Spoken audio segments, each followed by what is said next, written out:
I have two daughters, Mia and Valentina. Mia is 11 years old, she's very creative. And Valentina, she's very energetic, very funny, very silly. We laugh a lot, we dance. You know, we have our own little world. They're definitely mommy's girls. The way they show love to me and how they're always so proud of me makes me feel like I'm doing a good job with our relationship.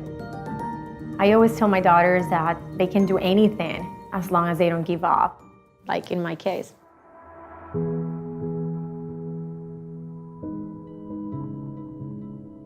I grew up in a very dysfunctional family. My parents divorced when I was 5 years old.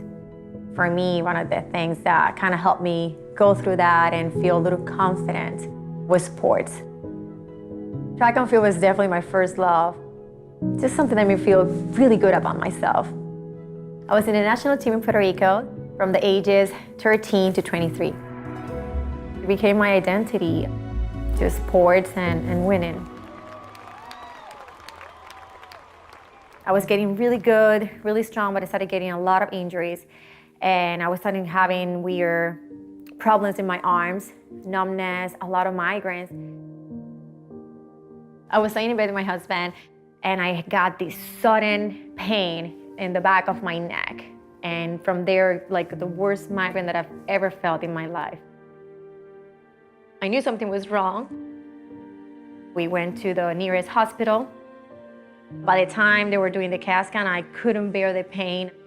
The doctor in the ER quickly discovered that I had bleeding in the brain. I spent a few weeks on the intensive care unit. The bleeding remained there for months. And I was just afraid to go to sleep at night. I'm like, what if I don't wake up? I went from doctor to doctor, trying to find answers. They told me you cannot run anymore, you cannot do anything high impact.